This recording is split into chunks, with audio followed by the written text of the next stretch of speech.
Hello, this is the Ghost Reader. I'm back again reading more No Game, No Life, and I'm gonna be honest, I just can't help myself. I enjoy this series so much I can't put it down. So I decided, hey, I'm gonna record more. This will probably go up on Monday, and yeah, I don't know what else to say, to be honest. So I'm just gonna start reading. So this would be No Game, No Life, Volume 5, Prologue, Normal Start. Welcome to a frontier where infinite possibilities await. Now with over 7 billion active users, go forth and tell a story that no one but you can tell. Reality, our precious lives. When you step back and look at them, are a kind of game. Try imagining the game described by the exciting copy above, a literal once-in-a-lifetime adventure, the grand game of life. You start playing. First, there's a random character creation process that proceeds automatically as a collaboration between your parents.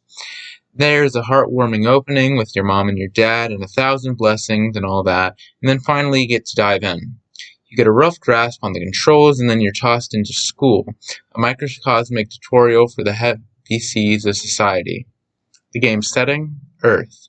Awaiting us as we're tossed into a corner of that oversized map is a massive sandbox game. There we have a vast array of choices, a spectacular degree of freedom, and countless minigames, inspired by the hype we advance, just as advertised, but it's not long before we realize something. We've been had. Infinite possibilities, sure. That might be technically true, but the thing is, no one ever said you could do whatever you want in this game. Your level's not high enough, your stats are too low, you have insufficient funds, your start position cuts you off. Countless shackles constrict the freedoms the game boasted, making a mockery of it.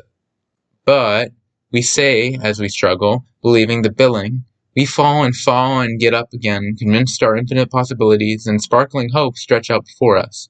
And so we work hard to raise our levels, improve our stats, make money.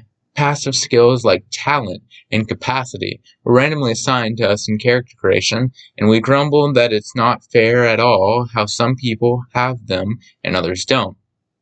Never giving up, never giving in, grinding away for more experience points, struggling with all we've got. It's that kind of game. The story sets your heart on fire. It's truly moving, isn't it? But it's meaningless. No matter how high your score gets, you can never beat this game. Even once you've got the levels, the stats, the cash, everything. Now they criticize you. Why? Because you've tried too hard.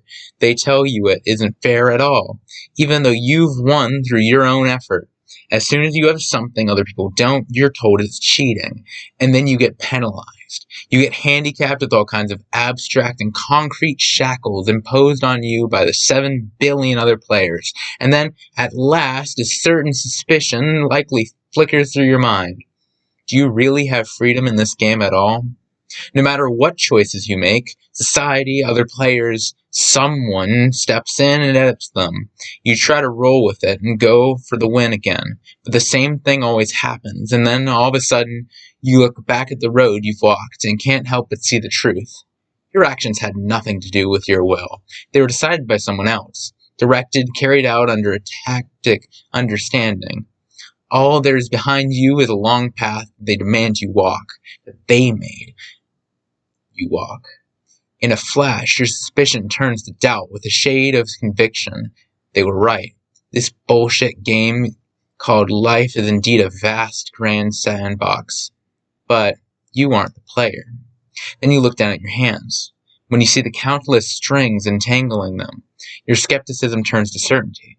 And then suddenly you look around, seeing those same innumerable strings ensnaring everyone else. Your conviction becomes understanding.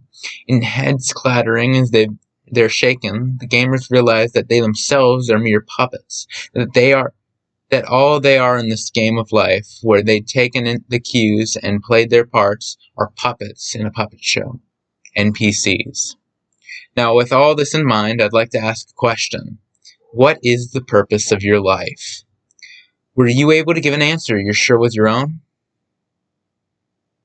This is the world that the empty puppet saw. In the 10 years since the puppet had started the game, He had never questioned this fact. The soulless puppet had never mentioned it, never bemoaned it. He'd merely searched people's faces for hope, praying that somewhere out there someone might actually be playing, hoping that at the very least the puppet show might be worth something to someone. He kept smiling. Until that day. Elvengard, in the state of Chernog, the city of Lomigel, in the largest country of the world, its vast territory spanning 3 continents. Among its 52 states, there was the capital of one. The capital was situated in the southeast, a metropolis that bordered Hardenfell, the country of dwarf, a city of elves, born in the forest and beloved by the forest. Lomigel's appearance was entirely different from that of the streets of humanity, of Elkia. Over the center of the city towered the Baobel, an unspeakably vast tree that spread its foliage above the clouds and whose roots crawled through the ground like blood vessels to lay out the city's network of roads. The spaces between these roads were filled by houses and street lamps themselves, formed from an intricate interweaving of trees and vines that sprouted from the earth. It bore only a superficial resemblance to architecture, the phenomenon of clearing forests, flattening the earth, and laying wood and stones on top of it. It was a living city, made possible by advanced magical engineering. In this landscape that united the urban and the natural stood a particularly large residence. Was the mansion of the state governor, Lord Ron Barthel. Through its rose-woven gates now passed a lone girl. Blonde hair with soft curls, long ears protruding, the sign of an elf. On her forehead, a red gem caught the sunlight and sparkled gently. Greeting her was an aging man in fine garb with similarly long ears. "Welcome, Miss Fell, or had I best addressed you as Lady Nirvalen?" The girl named Fell turned a fluffy, polite smile.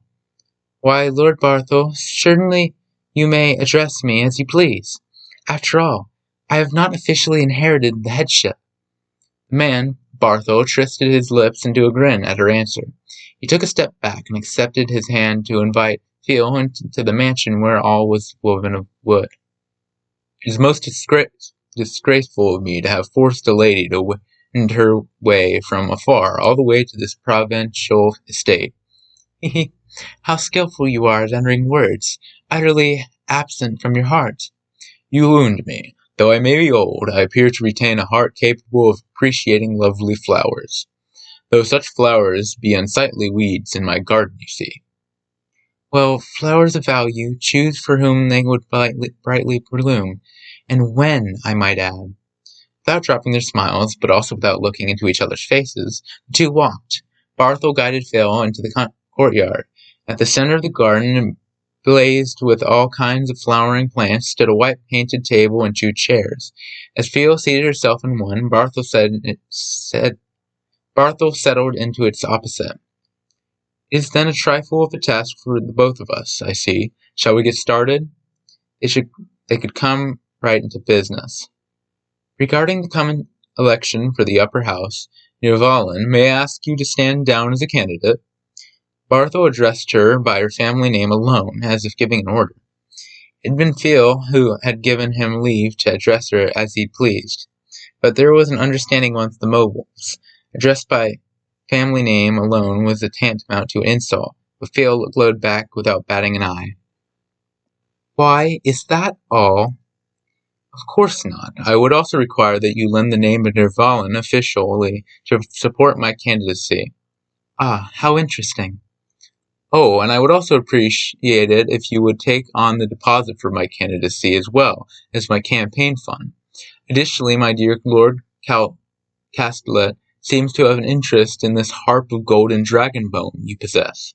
He has indicated that he might support me in the election if I could produce it." "Oh my! Why, that is a precious heirloom of my family. It is said that an entire city was granted in exchange." "So I hear. I am sure Lord Castellet would be delighted." Barthel grinned twistedly. He leered down at the ample bosom of the girl seated across from him. "Ah, but I do not ask this immediately. For today you are welcome to retire in the second house before returning. It seems to me that it would be best for us to have a thorough conversation regarding future developments, perhaps through the night? Why, however, when you strive to put forward a refined appearance, your true self never changes. Theo spoke as if about to burst into laughter. Fundamentally, what you're saying is this: give me the status, give me the money, give me the lady. Is it not? Why, these days, I suppose even the bandits of humanity make demands with greater humility. Worms do not know their place, after all. Do you not suppose that this bearing benefits a man of my stature? Why, not in the slightest, sir, but you certainly are free to hold that opinion if you wish. He'll continue without breaking her gentle smile. And may I ask it that you are making such requests of me as a consequence of a hangover? Ha ha ha. I prefer the intoxication of flowers to that of spirits. Surely upon coming here you must have anticipated that I may make such requests. After all, Barthel snapped his fingers.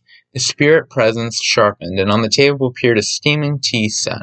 Subsequently, a piece of paper danced out to slide in front of Phil. You must be aware of the circumstances in which an acting member of the upper house is plotting to free the slaves. If you do not feel that this information becoming public would pose a problem, I certainly will not object if you refuse. Phil maintained her composure despite Barthel's baiting. She merely ran her eyes over the slip of paper that had dropped on the table. What was documented there was simple. It was a list of records and evidence and maneuverings orchestrated by Phil. Considering that elven society could not function without the system of slavery, such acts were essentially criminal. Should this list become public, it would not be surprising if Phil and any accomplices were charged with high treason. Given the scope of your knowledge, sir, I must wonder why it is that you did not report this matter forthwith. I am a libertarian as well as an opportunist. What profit would there be for me in exposing your gambit? And so you intend to blackmail me, do you? Why, I can only applaud the dexterity of your thought. Blackmail? Such a horrid word. I merely implore you, foolish maiden, will you not come and accept my strict discipline, crawling on your hands and knees and wagging your rump? If I may be so bold, sir, may we proceed to the matter at hand? Ah, you were beside yourself with excitement. Very well. With this, Barthel snapped his fingers once more. Forthwith, a complex magical pattern glowed through the air, producing a deck of cards. Let us play an oracle card. Surely the rules need no explanation. Oracle card, a common, simple game among elves in which players competed using a hand of 22 cards and the extent of their magic. It was a dangerous game, primarily used in place of duels and disadvantageous to Phil, who was the lesser mage. According to the covenants, Phil, as the challenged party, had the right to determine the game. Why, certainly, and let us clarify what it is we shall wager.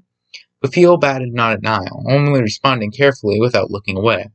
Two would confirm their demands of each other, demands that would be absolutely binding under the 10 covenants. Then I should demand your person and lifelong, all-encompassing submission. As for why, we demand that you forget about us and assist us unconditionally, unreservedly. They were obvious stakes. If Barthel acquired Phil's person, the entire house of Nirvalin, along with her chastity, would fall into his hands. Meanwhile, if Phil's prevailed, she would eliminate the basis of his blackmail while grasping the opportunity to wring him dry. Why, this all sounds quite fine, except a petty villain such as yourself, my lord, had best not expect to win everything. Why don't you know that when dexterity of thought reaches a certain point is called delusion? How amusing your transparent bravado is, You suggest that the shame of Nirvalin stands a chance before me. Their gazes locked in challenge, and simultaneously they declared, Asciante. As if in anticipation of these words, the right on the table activated, and the game began. Barthel and Phil were each uniformly dealt a hand of 22 cards. The cards pinned themselves in the air, shuffling so that neither player could see the other's order.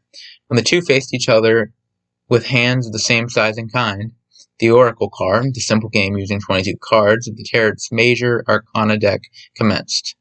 The games played amongst the elves, this was one in which magical cheating was all but impossible.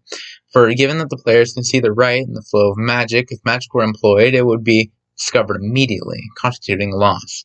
For this reason, it was popular amongst elves to use self-operating magical items such as this deck.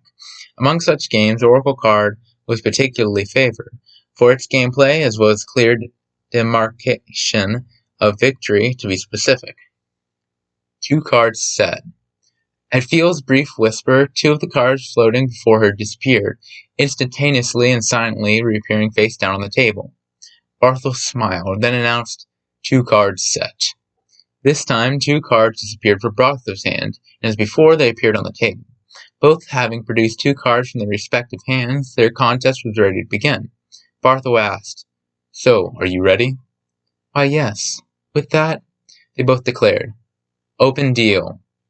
At these words, all the cards they had placed on the table flipped over at once. Suddenly, as if space was bursting, a vast spirit presence swelled. The cards Barthel had chosen were Strength and the Chariot. The scroll was Knight of Honor. Field's cards were the Fool and the Lovers, the scroll falling down. Light poured forth from each of their mouths, and before each of them arose a faint, translucent spectre.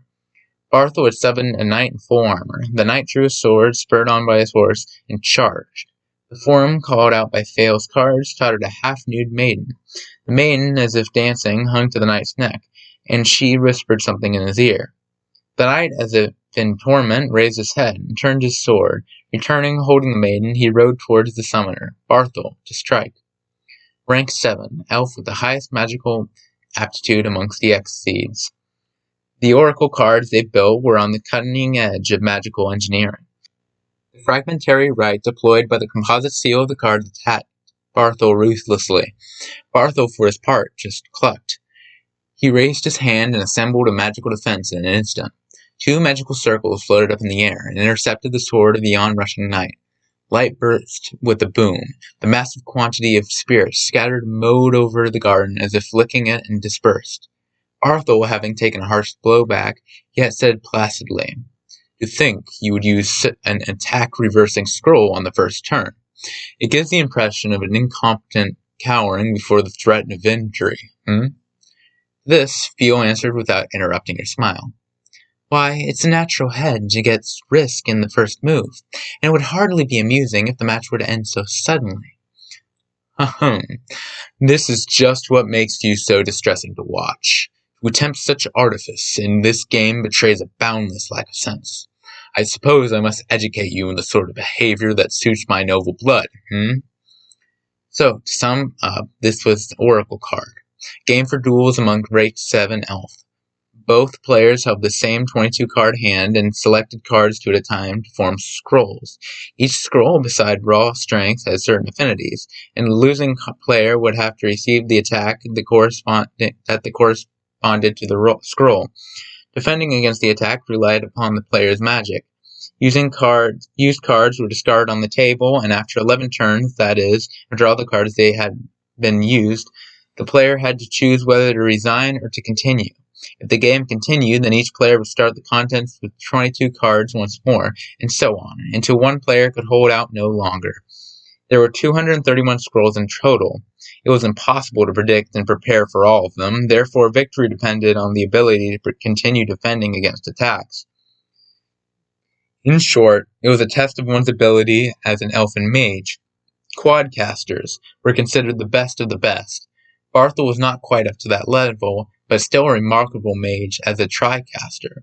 Fiel, meanwhile, you can rely on link tattoos and boosters for beginners, just to achieve dual casting, and you sincerely believe you can defeat me? Do you? Shame of Nirvalan, Indeed, the decisive factor of victory in this game was magic skill.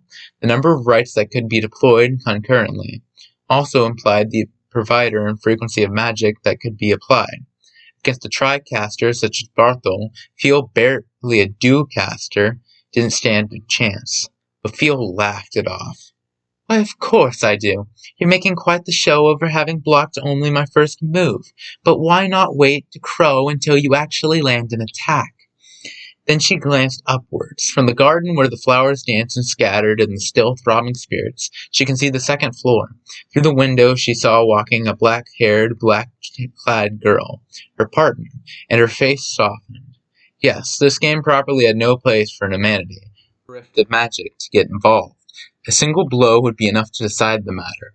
It could hardly even be called a game. But two faces flashed through Field's mind.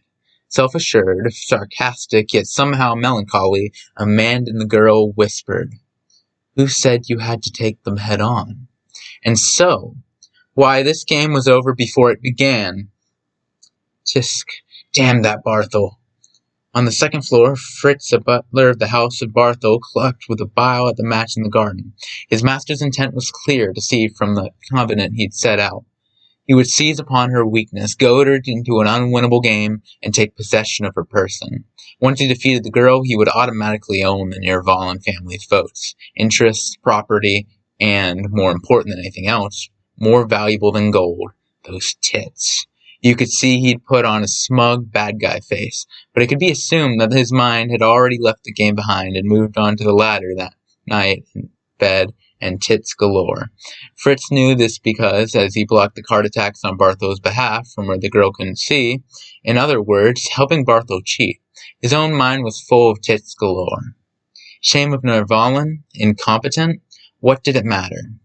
Those tits were enough to wipe all other defects clean from the slate.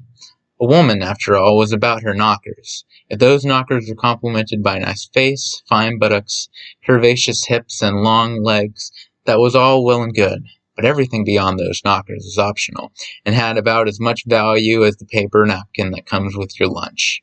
Intelligence? Magic? Such trifles were of no interest whatsoever. To get straight to the point, Fiel pushed Fritz's buttons hard. "Oh, fancy seeing you here. You're Lord Barthel's butler. Fritz, was it? Huh? You're Nirvalan's—" At the manservant spun around in panic, there stood a black-haired, black-clad humanity. Nirvalan's slave. Clammy, was it? Fritz clucked to himself. "Tisk, you flat-chested wench. Mind your manners before you speak to me." To begin with, being addressed by such a pathetically endowed humanity was obnoxious, and now of all times was inopportune. He was laden with the duty of supporting Barthel while appreciating every last bit of Fiel's tits. But as if incapable of discerning what ran through Fritz's mind, flat-chested wench continued amiably. "Fate must have brought us together here. Why don't you challenge me to a game?" Watch your tongue, you captain bitch. You best at least triple the size of your breast before opening your mouth, you inferior thing." The words resounded with contempt, derision, and countless ill intentions. Yet the girl merely replied, "Watch my tongue, you say, for instance."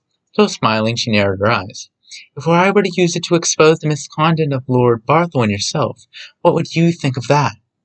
"What is this about?" "You are thinking that I, humanity, is incapable of detecting magic, I suppose." As he fell silent, the flat-chested girl shook her head theatrically. "You would be right. Hypothetically, just hypothetically, mind you. For a dual-caster to win against a tri-caster, it would be difficult, but not impossible.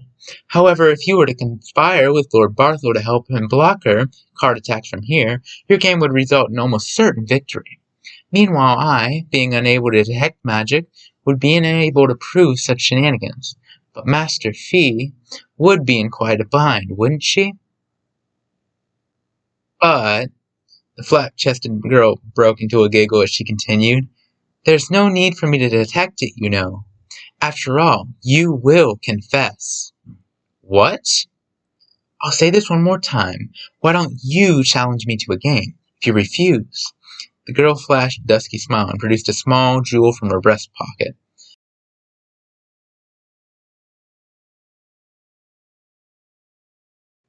"I shall let public safety know about you're using Lord Barthel's funds to produce and sell these seeds to the dwarves, a neighboring country, so that you may savor your own ruin. Is that a better way to use my tongue?" "What?" Fritz loosened a groan. Of course, the small stone Clammy played with in her palm was none other than the seed in which he was dealing, illegal contraband.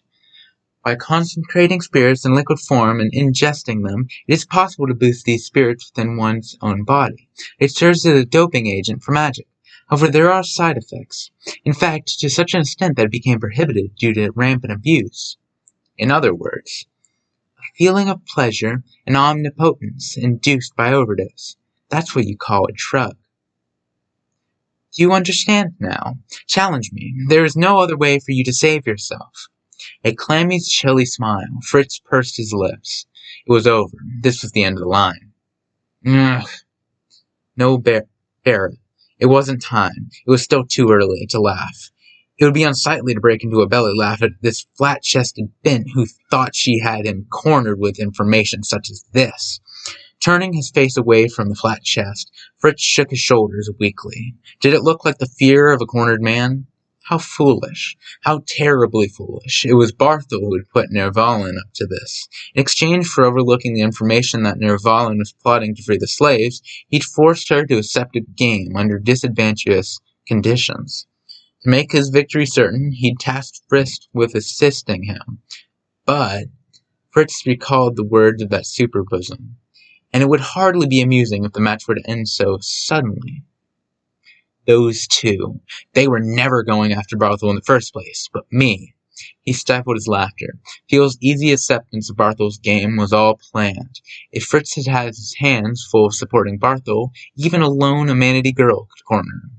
That kind of basic calculation was transparent. To begin with, he'd known this would happen.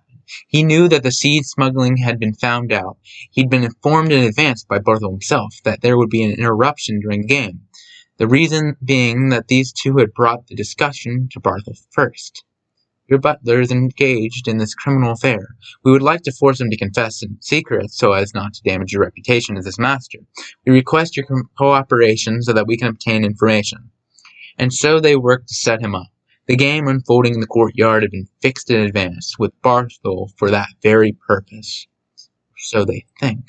How ludicrous. The two hadn't realized it was Barthel himself who was actually the ringleader. Barthel, the very one who'd asked them to help. Barthel couldn't take out Fritz. If Fritz confessed, not only the smuggling routines, but also a mountain of evidence indicating the true ringleader would come out.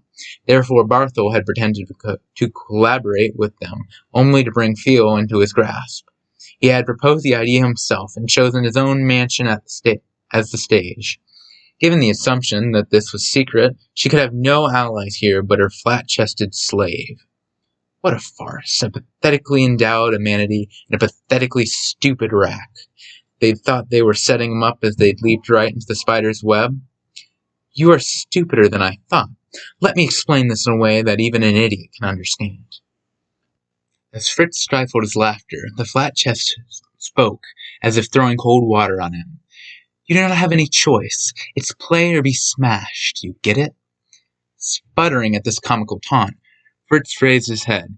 He removed his eyes from the courtyard and fixed them on the girl before him. Maintaining his composure with all his might, Fritz seated himself at an adjacent table. Very well. But I am a busy man. Let us make it quick. How convenient. I cannot afford leisure myself, given my partner's circumstances. We'll make it simple. Flatchest sat at the table after him and commenced. Here I have a perfectly ordinary deck of playing cards. She drew 3 cards from the deck and laid them on the table. They were the ace, queen, and king of spades. King beats ace beats king, and queen beats ace. With that, she laid the 3 cards face down and shuffled them. Each of us will draw 1 card face down, and we will reveal them to decide the winner. Understandable enough for an idiot? And your request? Are you not the one who should be making requests? Or pleased to spare your life, I might say, the flat chest sneered. Slightly irked, Fritz responded. Then I request the destruction and oblivion of all information you wenches have grasped regarding this smuggling. Yes, and I request your confession and testimony regarding all of it. Everything, you understand? At these vague words, Fritz's brow twitched slightly. Her objective was all the information about the smuggling and a confession about the cheating in the game proceeding in the courtyard. How interesting. These pathetic, stupid wenches, in their own stupid way, meant to stand here in consideration of their own interests. Little do they know, they came too late from the start. Very well. Enchanté. Yes, enchanté. They drew their cards. His card was still face down. Fritz wove a little spell. "Did you think that if I were assisting Barthel, I would be unable to use magic here?" Still, the adversary was the shame of Nirvalin, Phil Nirvalin, the first incompetent in the history of the house. She'd flunked out of school, the garden, and was barely capable of even monocasting without the link tattoos and boosters on the back of her hand and forehead and so on. This trash was facing Barthel, a tricaster. Moreover, the foolish pair of tits was expecting the match to be thrown. What could come of Fritz diverting his attention for a mere moment? He looked through his face-down card. It was the ace. He'd unfortunately been unable to figure that out from the start, but this was a game proposed by his opponent. There was no question she was cheating. There was no magic present. This he could say for sure, but how could an humanity cheat? She could have shuffled deliberately and controlled the cards they drew. In any case, it was certain that the flat-chested card was the one that could beat his, the queen. Only 3 cards presented from the beginning. Even if he were to repaint his face-down card from ace to king, his iniquity would be exposed as soon as the 3rd card was overturned. But then all he had to do was use magic to switch the faces of his card and hers. Even if she had drawn deliberately to acquire the card before her, that itself was cheating. And without the ability to detect magic, there was no way for humanity to prove that he had switched them.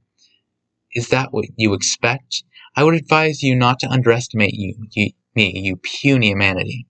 Silently, he touched his finger to the table. Instantly, the spirits that ran alongside him, the table, told him the flat-chest's card. It was the king, which meant she'd assumed that he'd switched the face-down cards and drew the losing card intentionally. Such a cheap trap. She thought using one of the oldest tricks in the book made her a tactician. What can be expected of the shame of Nirvalin and her slave? Fools. By this point, Fritz wasn't even trying to contain it. He'd laughed out loud. Foolish pair of melons being preferable to a clever flat chest. A woman is most valuable if her nutrients go to her bosom rather than her brain. But when it comes to a foolish flat chest, what can one even say? It appears that they were right when they said noble character is not something one is born with. The flat chest twisted her face peevishly.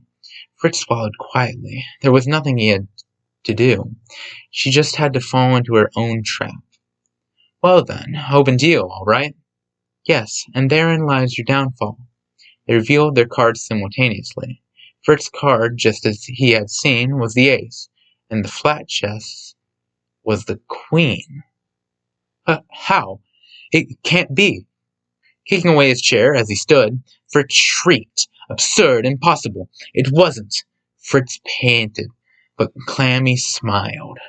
Softly, yes, with a full-faced glow, as if of the sun. Did it surprise you? It was not what you saw when you peeked. Clammy's visage, along with her speech, swayed. When you use magic, why, you'd best look carefully at your opponent first. The visage of the black-haired girl evaporated like a summer haze, leaving a girl of waving blonde tresses. That is, wench, you're Nirvalin? Having mimicked the visage of Clammy, the transformed back into Feel. Why, yes, I am Feel Nirvalin. Feel's lips curved in an arc, producing her fluffy smile. You were speaking of nutrients going to the bosom rather than the brain, I recall. Why, this poses a rather interesting question. Wherever are your nutrients going? As it appears that even your dear member lacks development. Uncovering in an instant the details of Fritz's body by making spirits crawl over him, Fuels narrowed her eyes. Why, I can only weep for the sad nutrients you've ingested, only to be put them to no use whether above or below. But Fritz had no attention to spare for just such jests. He'd lost to Nirvalin. Why, there's no need for such alarm. It may be short and small, but I'm sure there are more who prefer it that way. Though when your brains and faces are lacking as well, it's hard to make promises. Then what? Then what? Then what? Impossible. Then what of the one dueling Lord Barthol? Who is she? Clammy. Why, I'm all done here. Theo near Valen leaned over the terrace railing and waved into the courtyard. That moment, the Theo near Valen who was playing a game before her, no, the girl who bore that appearance, returned to her original form as if casting off a veil. Clammy Zell, the black-haired, black-clad girl revealed there, bowed gracefully. Your cooperation is appreciated, Lord Barthol.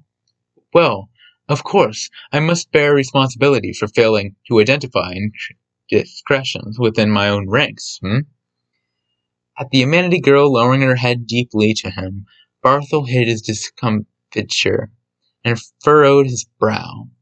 But isn't this different from what we agreed upon?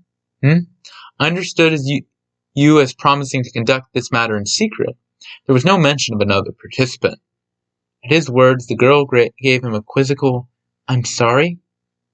Please excuse my impertinence, but were there an uninvited guest in your mansion, would you not be the first to observe this, my lord? Indeed. Barthol closed his mouth. The only ones in the mansion were himself, Fritz, Phil, Clammy, and a few other additional servants. It was his own house. Were there an intruder, he should be able to detect it immediately. He had cast a right for that very purpose. Indeed, he had selected the location for the game with that in mind, yet, in that case, how had this amenity girl been able to duel him? The black-haired girl beamed. Just as promised, we are alone, my lord. I see. Do excuse me. So now we can conclude this game as null and void, It was odd. Something was odd. Spurred by an unease that threatened to crush him, Barthol stood. For now, his highest priority was to brush off this game and figure out what to do next. What's this? It appears you are confused, Lord Barthol. At the freezing touch of these words, Barthol turned back. There sat Clammy, a black-haired girl, wearing a grand sneer. 2 cards set. 2 cards vanished from her hand and appeared on the table. I'd remind you that our game is currently not concluded. What? It was impossible to conclude the game without mutual consent. Wench, what are you plotting? To continue the game, of course. Please be seated. Though if you fold, I will help myself to your chips. At Clammy's word, Barthol's eyes bulged. He had hardly listened to his opponent's demand, assuming that his victory was a fait accompli. That you forget about us, and that you assist us unconditionally and unreservedly. Though the wording might have been different, the demand was the same as the one Barthol had made to feel. No, even greater. He would even forget that he had lost the game and was reduced to their slave, while Barthol's demand had been this: your person and lifelong, all-encompassing submission. In fact, the one who accepted the game was not Phil, but Clammy. Whining would only gain him one slave of near Valen, a prize hardly worth taking. He'd meant to force through conditions that favored him, but instead had swallowed conditions that favored her. You wenches! Lord Barthol, your time is almost up. Do you mean to resign? His rage was countered by Clammy's cool demeanor. A player who did not produce a card within the set time would automatically forfeit the match. Having just remembered that rule, Barthol shouted his cards in a flurry. 2 cards set! Obeying Barthol's shriek, 2 cards disappeared from his hand and appeared on the table. Clammy turned up the corners of her mouth in a grin and said, Open deal. With this declaration, the 4 cards on the table flipped over. Barthol's cards were the Moon and the High Priestess. The scroll was Double Shadow. Clammy's cards were Justice and the Emperor. The scroll was I am the Rulebook. Barthol's scroll, the one that dodged the opponent's attacks and spun them against the prosecutor. Clammy's scroll, one that pressed through by its own will regardless of any status effects. The scroll was activated. The sword drawn by the Emperor laid bare the truth of the High Priestess and pulled her down off her perch. Having stripped his opponent of her might and authority, the Emperor's force was turned on towards the vacant Barthol. He rushed to spin defense magic. 3 spells activated just before the Emperor's sword would have struck, but the hastily erected guard creaked and a burning load was placed upon Barthol's spirit corridor junction nerves. There was a boom and a flash, and a voice came from behind the breathless Barthel. "Oh my! Why, it would appear that was sufficient to shave off half your strength." He turned to see Theo, calmly advancing with his crestfallen butler in tow. "Fritz, you knave! How could you lose to Nirvalin?" Fritz winced at Barthel's censure, casting his gaze down wordlessly. Beside him, Theo spoke with her fluffy smile. "Why, what can you expect? Ultimately, he took me for an humanity and let his guard entirely down." "Shut your mouth, Nirvalin! You treacherous vixen! You deceived me!" "What? The word deceive is so offensive. Why, after all?" Theo looked at Clammy, still seated at the table. Clammy nodded and smiled coldly. "Weren't you the one who was always trying to put one over us?" Barthel gasped, but Clammy continued. "You were the one telling your butler to manage the smuggling so you could profit. Did you think we wouldn't realize? Why, you thought you'd pretend to help, entrap us, wipe out evidence, and take everything. And if that didn't work out, you'd just annul the game and moon us. Rather deplorable, my dear lord." At Theo and Clammy's invective, Barthel's face warped violently. They knew everything. They knew what he'd been plotting, and that he was the one who'd been led by the nose. No. "You missed your chance, Nirvalin." "Excuse me, did you call?" As Theo stared at him blankly, Barthel shrieked in triumph. "Now that I know the one who was playing with me was this little hussy, it is transparent that you cheated. An humanity could never guard against a card attack. You were helping you, weren't you?" Indeed, since the start of the game, they had gone through 3 full decks and 7 battles further, which meant that, in the course of 40 rounds, Clammy had received some attacks. Barthel had seen with his own eyes that they had been blocked by magical barriers. Clammy couldn't have done this, and therefore Feel must have helped her. But the condemned Feel scratched her cheek incredulously and grinned back. "Why, considering that you were relying on your butler, this is the most shocking accusation." And then Clammy told him, "In the first place, that's not cheating, you ass." The direct insult left Barthel speechless. "Listen carefully to the words of a covenant you make. When you and I confirmed the conditions, I explicitly said we." Now, Barthel surely had no more words. He merely opened his eyes. Given that she said we, it was considered a game between Barthel and the team of Clammy and Feel. There wasn't a rule against leaving one's seat during the game. Feel could cast barrier from a remote location without cheating. No, wait. She'd been disguising both of them, hiding it from us, playing a game on the 2nd floor, and at the same time casting a barrier? With a sigh, Clammy twisted her lips. "Fee, it looks like this twit finally gets it. Well, you must consider that he is handicapped by all the blood glowing through his loins rather than his brain. Why not give him the credit he deserves?" Feel spoke sunnily, but in a tone that conveyed nothing but cold. Yet he fails so easily for such simple word games. It's disappointing. After preparing so many complicated tricks and backup plans, look, it's all gone to waste. Before his eyes, a girl of inferior race sighed, as if disgusted with him. "Anyways, your play is so oblivious. You always make a brute force attack at the start. It gets blocked, and then you try a curse. You don't use counters because you don't like them. And just now you allowed your fear to take over, stalling for time with a scroll that annuls attacks. Any bloody dunce could. Excuse me, given this, it is hardly surprising that you do not understand."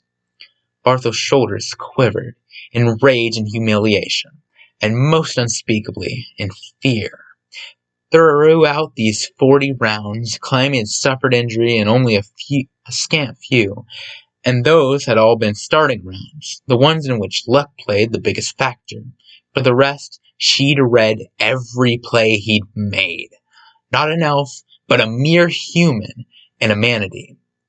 "Don't underestimate humans like that, and you old creep." The mysterious black-haired girl, "Come, let the game continue," smiled at him like the Grim Reaper. The sharp spirit surge caught Barthel by the arm, and ripped at his spirit corridor junction nerves. At the inevitable agony, the old man of hundreds of years wailed like a child, after the shock that scattered the flowers that bloomed in the garden subsided. To the old elf, fallen from his chair, grasping in torment, the amenity girl whispered sweetly, "The mark's at the end of the 4th cycle. What seems to be the matter, Lord Barthel?" Ugh! Ugh! By the way, I wondered if you noticed, Fee. That is, Fio Nirvalan is a hexcaster. As these words poured into his ear, the old man's face blanched whiter than paper. He knew by now that was no lie. It was the only explanation for the series of feats Fio had pulled off that day. As if to console the pale, shivering old man, Clammy knelt and continued. "Fear not, my lord. I see you have no strength left to weave further barriers, but you still have ample chance of victory. All you have to do is read my every move without taking a single attack, and wear down our hexcaster." Describing chances that would require specific notation to express mathematically, Clammy smiled. "And it's no problem if you fail. It would only hurt a little, though you might die accidentally." Indeed, what she described was exactly what she'd pulled off. Surely you don't mean to say that a mere human can do it, and you can't. I concede. It is my loss, so please spare me." "Very well. Then we win, I see. Thank you for the match, Lord Barthel." As Clammy stood and with a look askance at the pitiful old man, Fio bounded upon her with a cheer. "Why, how wonderful! This must be the first time an humanity has ever defeated an elf at Oracle card. It's nothing worthy of boast against a senile buffoon such as this. He's the lowest of the low among all trash we've been playing." Stroking Clammy's swollen head comfortingly, Fio turned with a "well then." She teased and splayed Barthel and Fritz, staying by his side with her eyes. "Shall we, Lord Barthel? By the covenants, please forget everything about us." And then Clammy continued with a smile. "Carry on with your illegal trade as you were." What? "And so, Mr. Fritz, why, half a month from now, you will confess everything." "What in blazes?" As both Barthel and Fritz seemed woefully incapable of keeping up with what was transpiring, Clammy stepped up on the table once more. "With that, we shall presently be taking our leave. But first," she smirked while shuffling the tarot cards they had used for the game, "as a final courtesy, I will tell your fortune."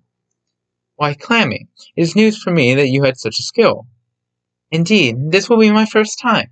However, this fortune will not fail." Her words were at once jocular and eerie as she drew 4 cards. "Oh my, what interesting cards! Let's see.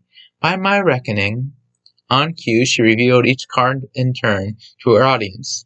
"Temperance, upright. It appears your business of selling seeds to the dwarves will proceed quite smoothly." The Tower, upright.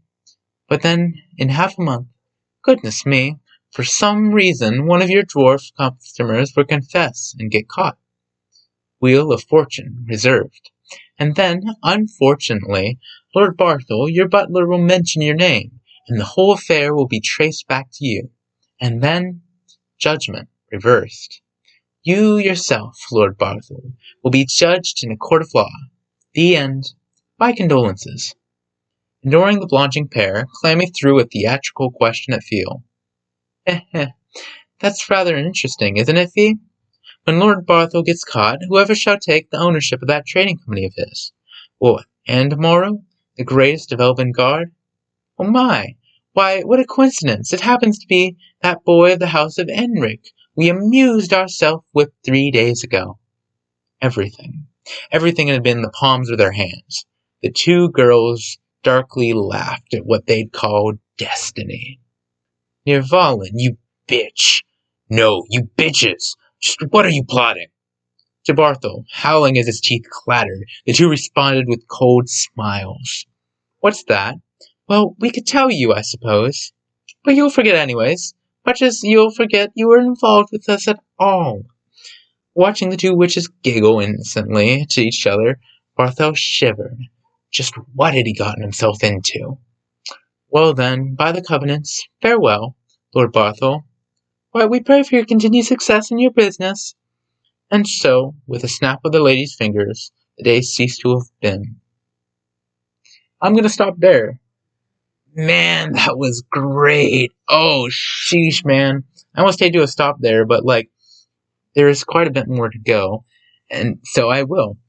It seems that becoming a hexcaster, which I'm assuming is one of the highest, if not the highest caster, was probably brought on by the knowledge endowed upon her with the duel between Shiro and Sora, which is probably also how they pulled off this massive trick. Even if she hadn't been a hexcaster, it seems that it would have worked either way.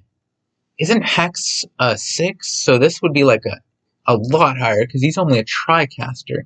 That's nuts. So yeah, no, she blew him out of the water, and they won with sneaky word tricks, because I guess people in this world really don't pull tricks like that much.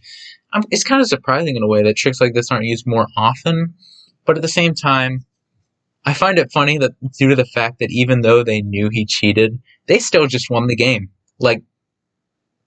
I guess it wasn't difficult in the slightest because they had a hex caster, but they could have called out his bluff. They could have been like, hey, this dude, he has to tell the secret about winning the game. I think that was one of the things in the contract, right? But no, they just won the game normally because she's basically just part of Sora. Technically she's not, but in a way, their minds are the same. So they're kind of the same person right now. Kind of. Of course, she shows it more because he was a more powerful person, at least in mental strength, and it's not like he can do magic, so it's not like he can gain that ability. Anyways, thank you guys for listening, and with that, I suppose I'll see you guys next time. Listen for the next part of this chapter, which is not too much longer, but since this half has already reached up to 52 minutes, I definitely had to split it up, but I didn't want to split in the middle. So, goodbye.